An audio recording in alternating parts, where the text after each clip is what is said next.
이어서 우리 소 박사님 내용도 너무 기대가 됩니다. 제목이 그렇습니다. 조지 소로스 대 스콧 벤센트입니다. 기대하면서 들으셔도 좋을 것 같습니다. 예, 소윤철입니다. 제가 지난주에 원화 강세 얘기를 드렸는데 사실 중요한 거는 이 누가 결정하느냐가 중요한데 스콧 베센트는 여러분 아실지 모르 조지 소로스의 애제자입니다. 아, 그래요? 예, 예. 그래서 오늘 왜 제가 이번에 그 엔화 약세를 막으려고 하는 거를 요거를 갖고 좀 제가 말씀드리겠습니다. 다음 장. 조지 소로스는 헝가리계 유대인입니다. 그리고 헝가리는 2차 세계대전 때 처음에는 독일 편이었었어요. 그러다가 그 전쟁이 독일이 이제 지면서 헝가리가 이제 소련이 이제 공산국가가 되는데 아시겠지만 56년도에 소련군이 헝가리 민주화 시위를 진압을 했죠. 그러고 난 뒤에 제가 중요한 거는 그 전에 이제 소로스는 런던으로 이제 가서 공부를 해서 런던 정경대에서 철학 석사를 했어요.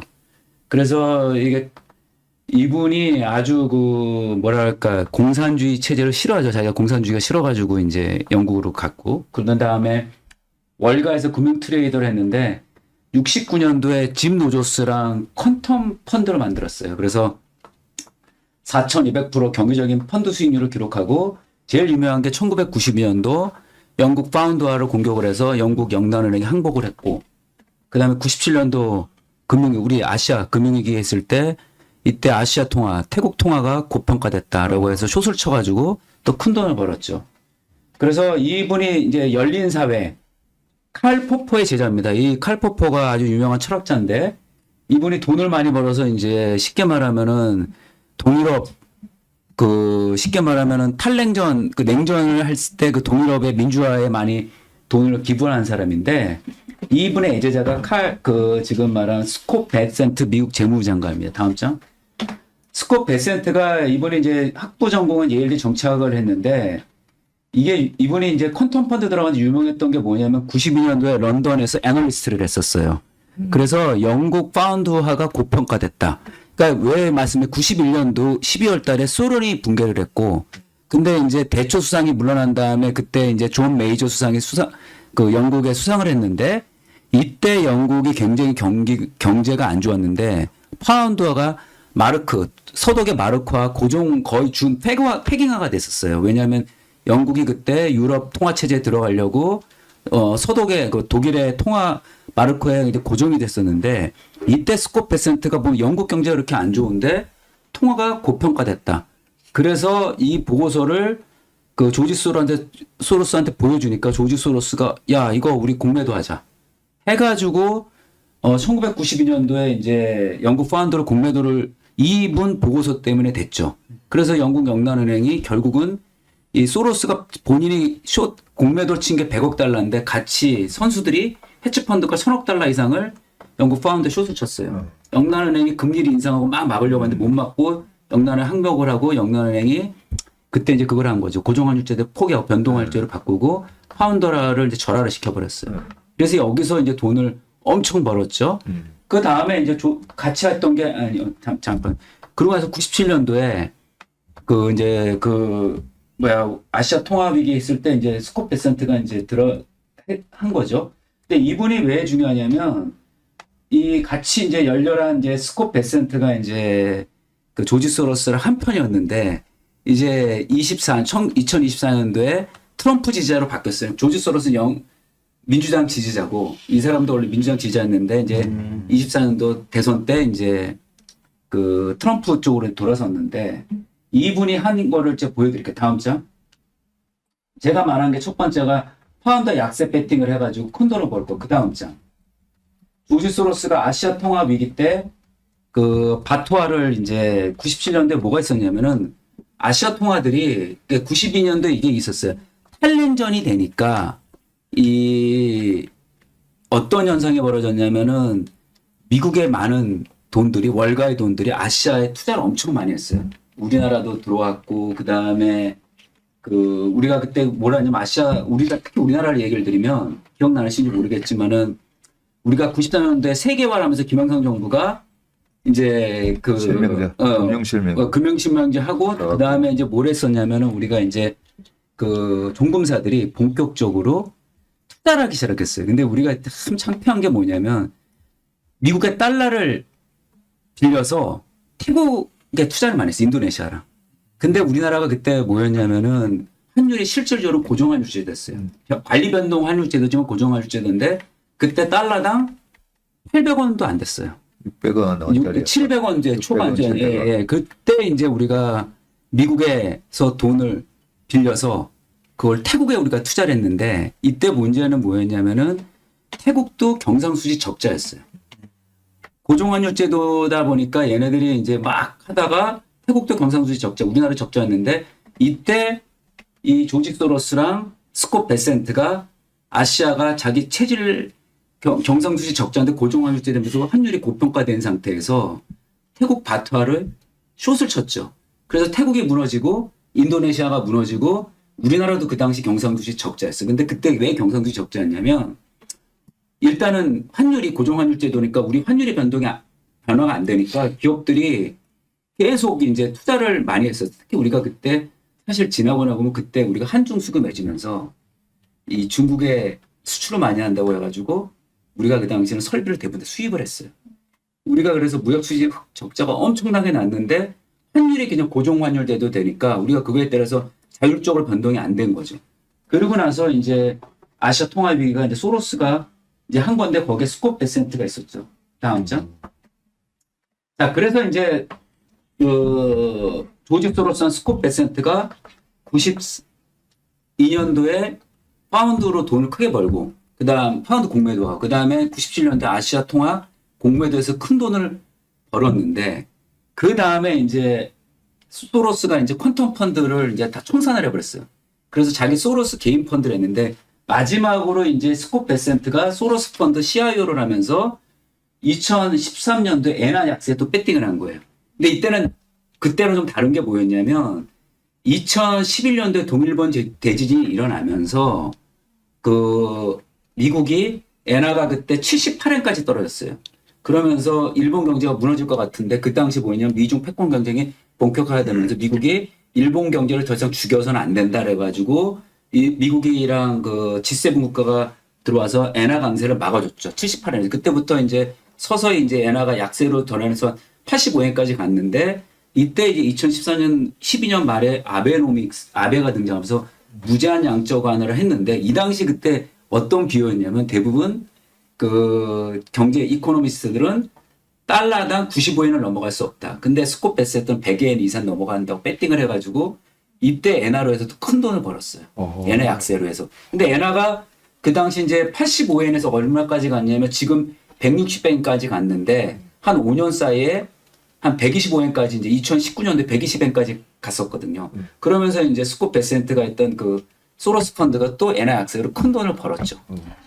그래서 이제 여기까지는 이제 스콧 베센트가 했던 건 뭐냐면 다 통화, 엔화 약세, 원화 약세, 그 다음에 바트화 약세로 돈을 벌었는데 이번엔 또 바뀐 거죠. 다음 장. 자, 제가 지난주에 왜 그 원화 강세로 추정했던 게 저겁니다.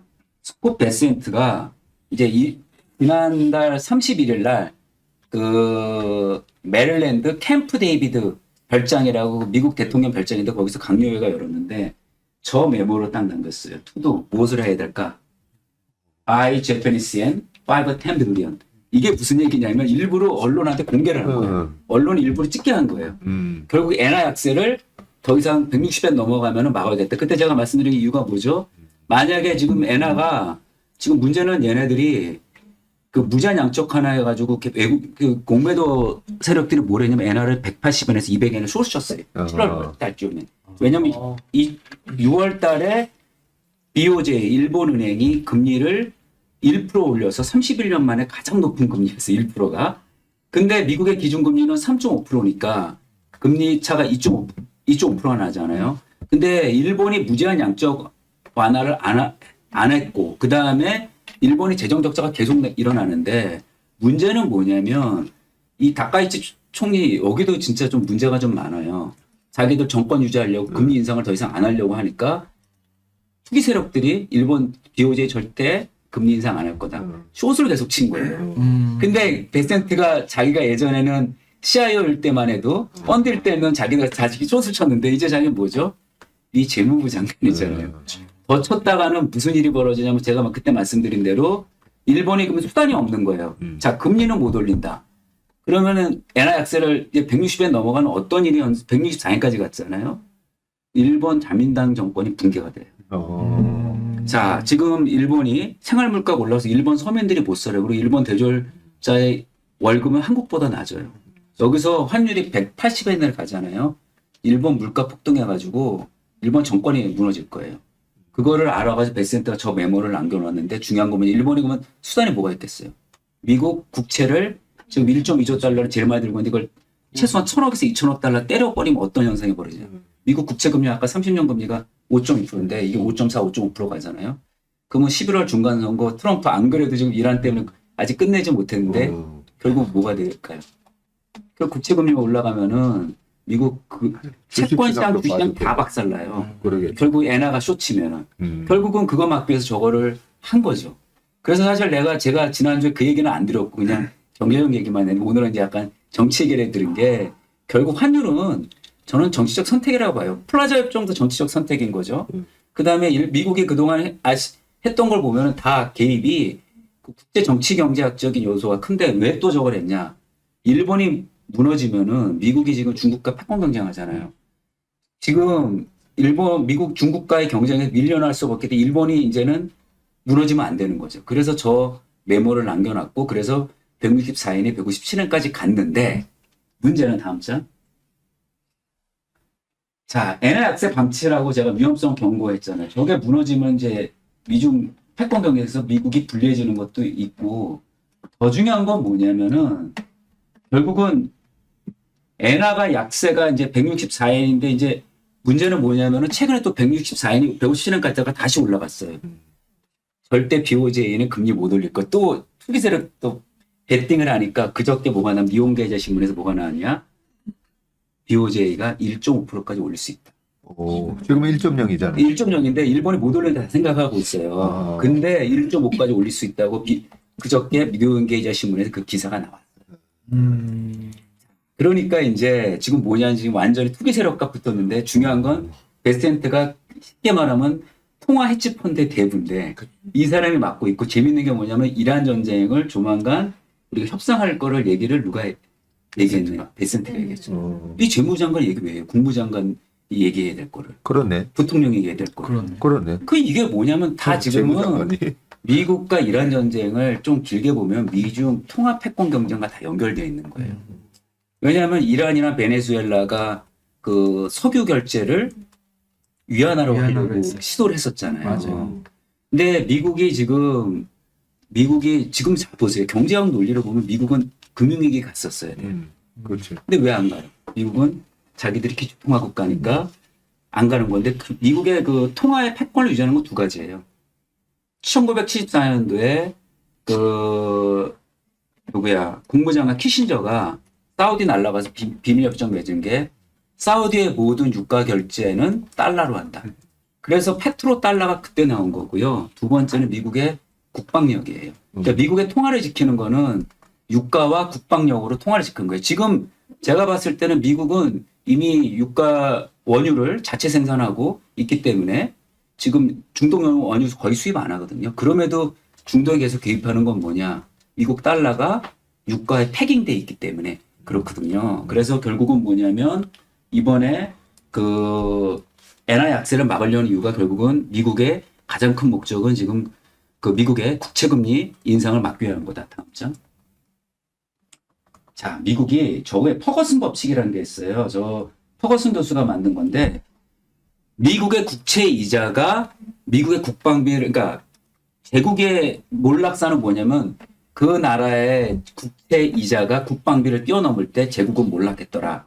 근데 미국의 지금 부채가 39조 달러예요. 근데 미국 부채가 쫙 늘어난 게 뭐냐면 언제부터였냐면 아들 부시가 있던 이라크 전쟁 때 부채가 늘어났고 그 다음에 금융위기가 일어나니까 2009년부터 무제한 미국부터 제로 금리로 가면서 아시겠지만은 엄청 부채가 늘어났고 그 다음에 코로나 러우 전쟁. 그래서 현재 미국의 부채는 39조 달러예요. 39조 달러에 그 연간 그 이자가 1.2조 달러고 미국 국방비가 1.1조 달러 정도 됩니다. 이미 미국 국채 이자는 국방비를 초월했어요. 저 공식만 보면 미국은 이제 몰락을 눈에 앞둔 거니까 여기서 뭐냐면은 국채에 대한 저 이자율 올라가는 게 미국의 가장 큰 아킬레스건이죠. 다음 장. 자, 그래서 결국은 뭐냐. 원화가 우리 기억나시겠지? 제가 지난주 말씀드렸죠. 7월 1일 날이 1,550원 했다가 지금 1,415대 돼서 8% 이상 결산이 됐잖아요. 이거 자 보시면은 불과 2, 3주 전만 해도 대부분 이코노미스트는 원화가 누구도 1,400원 간다고 못 봤는데 저는 참 우리나라에 다행이었던 게 뭐냐면 저게 중요합니다. 자, 우리나라가 미국 기준금리보다 높았던 적은 딱 두 번 있어요. 지난 2010년 이후에. 2018년부터 2019년까지가 우리가 미국 기준금리 미국이 그 빨간색이 우리나라 기준금리 미국 기준금리가 파란색이 우리 금리인데 저때 우리가 미국 기준금리가 낮았었어요. 그리고 우리가 기준금리가 낮았던 게 2014년, 2023년도 이후에 보시면은 우리 미국의 기준금리가 빨간 선이고 우리가 기준금리가 그때 2018년도만 해도 1% 이상 차이가 안 났어요. 근데 그 2024년도로 보면 우리 기준금리가 미국 기준금리가 2% 이상 차이가 났었어요. 그래서 원화가 약세가 됐던 게 저 밑에 밑이 그림 뭐냐면 원달러 환율이거든요. 원달러 환율 보세요. 우리가 미국보다 그 기준금리가 낮을 때 우리가 원화 환율이 높아졌어요. 저 말에 대해서 어떤 분들은 논란이 있어요. 저게 정확한 거냐라고. 근데 저는 솔직히 말씀드리면 기축통화 국가보다 우리나라가 금리가 낮다는 게 결국 원화 약세의 가장 큰 원인이었다라고 저는 봐요. 사람마다 논란은 좀 있는데 저는 그렇게 보고 있는데 우리가 환율이 원화가 강세로 돌아간 게 언제냐면 7월 16일 날 한국은행 총재 금통위에서 우리 기준금리를 2.75로 올렸어요. 그래서 미국과 기준금리 격차가 1%로 딱 줄었어요. 그때부터 잘 보시면 원화가 강세로 돌아갔어요. 그리고 나서 베센트 저 메모 나오면서 지금 원화가 1,410원까지 빠졌거든요. 그 제가 말씀드린 건 뭐냐면 결국은 이 미국이 베센트 다음 장 보시면 다음 장. 이게 마지막 베센트가 이거였어요. 원화 약세를 자시하지 않겠다는 거를 그 기사가 나왔어요. 결국은 저 말이 되게 중요한 거죠. 이제 뭐냐면은 미국 입장에서는 원화가 저분이 뭐라고 했냐면 엔화 약세, 원화 약세 가면 아시아 통화 다 약세로 간다. 그 위기로 간다. 라고 이제 경고를 했어요. 그래서 저 얘기는 저는 이렇게 생각하죠. 본인이 헤지펀드 출신이니까 통화 헤지펀드 보고 더 이상 엔화랑 코리안 원이랑 공매도 치지 마라. 이제 까불지 말라는 거죠. 저는 그게 핵심이라고 봐요. 그래서 원화가 저는 강세로 간다고 저번에도 말했지만 오늘 또 말씀드리고 원화가 강세로 가면 기본적으로 우리나라 주식시장은 좋습니다. 단 이게 기존 섹터가 계속 갈런지 전문이 저랑 비슷하게 생각하지만 주도주가 교체될런지 요거는 좀 따져봐야지. 왜냐면 기존 주도주가 반도체가 워낙 시총 비중이 크고 그다음에 밸류에이션도 싸기 때문에 이게 확 바뀌지는 않겠지만 일단은 약간의 어떤 교체가 섹터 교체가 있을 수 있으니 그거를 좀 생각을 해보시자. 그래서 조지 소로스를 보면은 조지 소로스의 애제자가 스콧 베센트고 자기가 옛날 헤지펀드 할 때는 연락 쇼쳐가지고 돈을 많이 버는데 지금은 입장이 바뀌었다라는 걸 보시고 원화를 좀 더 강세로 쪽으로 보는 게 어떨까. 이게 아마 제가 말하는 게 1,400원이 깨졌을 때 아마 변화가 좀 생길 것 같고 1,350원까지 가게 되면은 생각보다는 원강세 수혜 섹터들이 좀 각광을 받을 수 있겠다. 근데 원강세 수혜주는 지금 보면 가치주들이에요. 다 저평가받은 내수주들. 그래서 아까 보니까 음식료주가 조금씩 올라갔잖아요. 그것도 저거랑 일맥상통하지 않을까. 음식료들이 밀가루 때문에 완전히 두들겨 맞았는데 어쨌든. 그리고 원화가 강세가 되면 뭐가 좋냐. 우리나라가 물가 올라가는 때 서민들이 고통이 많잖아요. 원화 강세는 지금 입장에서는 서민들한테 좋은 얘기인 거고 오히려 수출주한테는 약간 조금 이제 뉴트럴한 게 되는 거죠. 그래서 그런 거를 좀 감안하라고 해서 제가 이걸 좀 갖고 왔습니다. 여기까지. 아유, 감사합니다. 항상 묵직하시네 진짜. 내용이 너무 네. 감사합니다.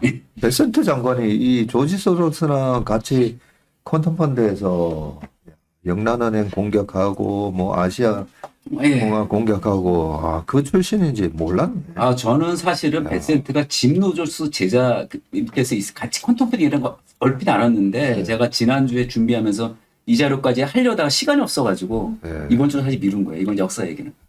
네. 근데 베센트가 저 메모가 제가 제일 컸거든요. 근데 그 메모 하면서 제가 좀 추적을 해보니까 저게 나오더라고요.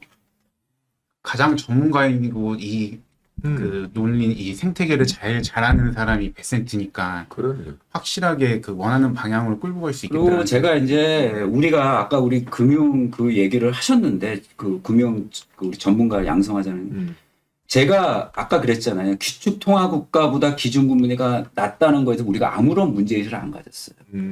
저는 그리고 기본적으로 금융을 했지만 우리나라는 파생 상품과 유사한 상품을 금융권이 팔려고 많이 팔았잖아요.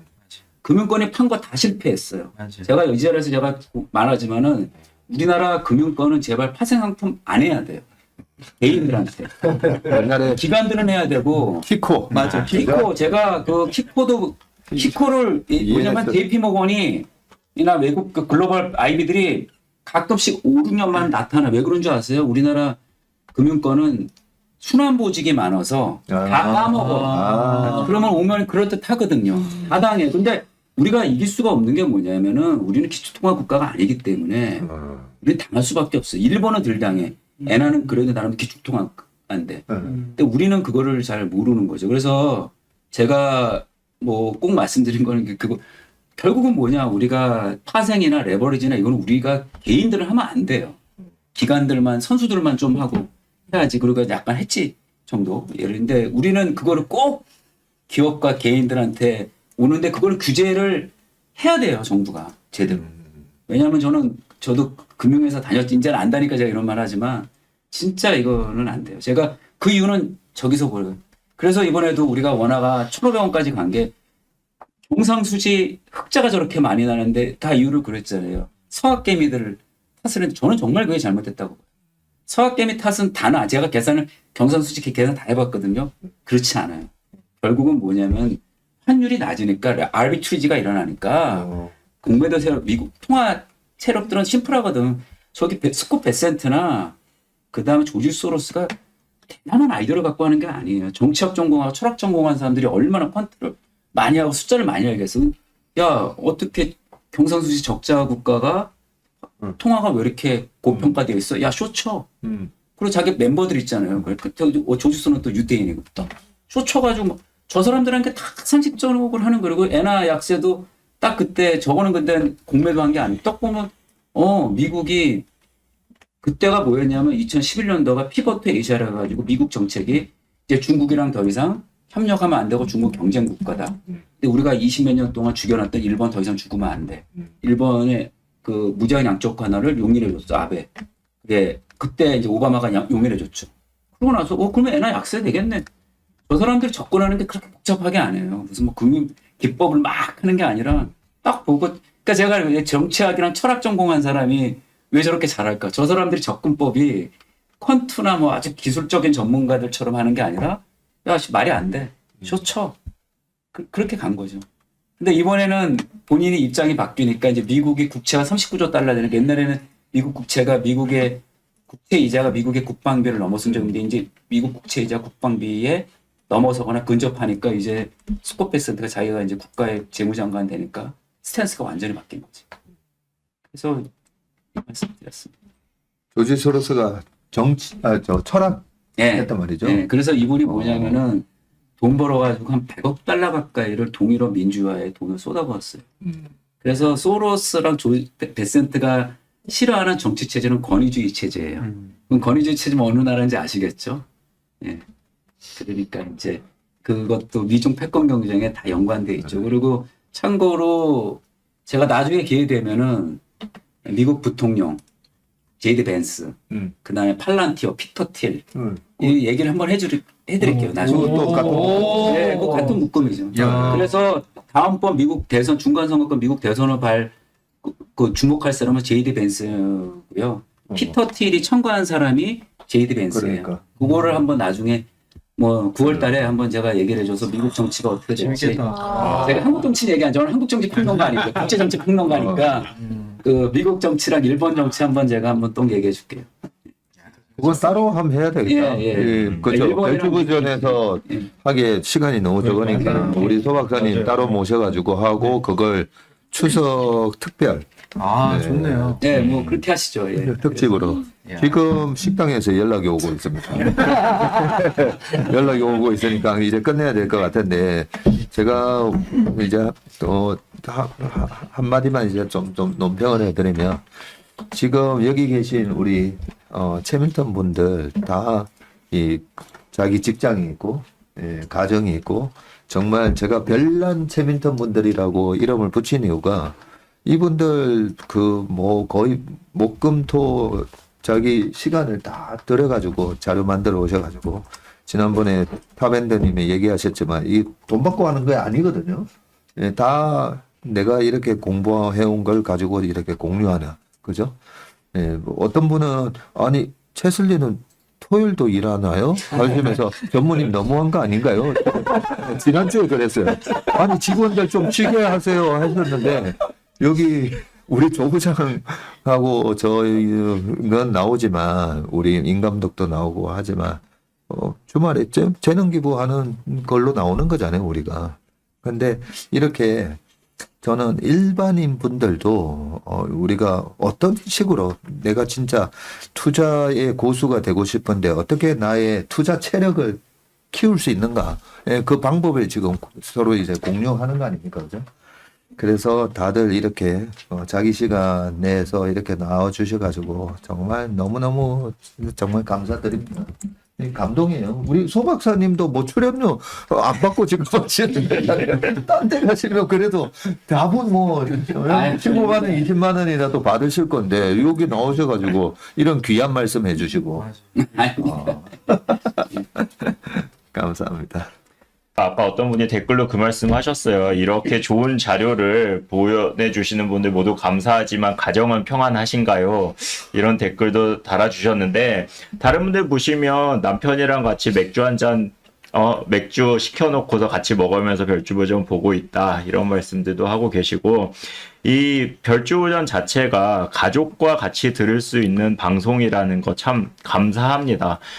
채슬리 투자자분이 어찌됐든 10만 금융무사 양성을 위한 그런 마음에 호응해 주시는 채밀턴 분들이 이 시간 주말 함께 해주고 계시다고 생각을 하고 있고요. 아까 방송 중에 박세익 전무님께서 말씀하셨지만 기관과 개인이 이렇게 정답을 정해놓고 서로 지식을 상대방에게 전달하는 것이 아니라 이렇게 토론을 할 수 있는 자리가 있다는 거 전 참 대단하다고 생각합니다.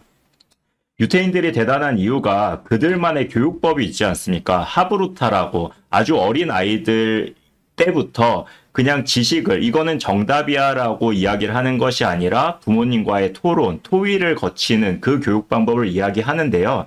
여기 같이 보고 계신 이 채밀턴 분들도 저희와 함께 이 어려운 주식시장 같이 공부하면서 함께 하시길 기대하겠습니다. 주말 또 연휴 시작이네요. 3일 연휴인데도 불구하고 같이 해주신 분들 너무 감사합니다. 별주부전 여기서 마치겠습니다. 감사합니다. 고맙습니다.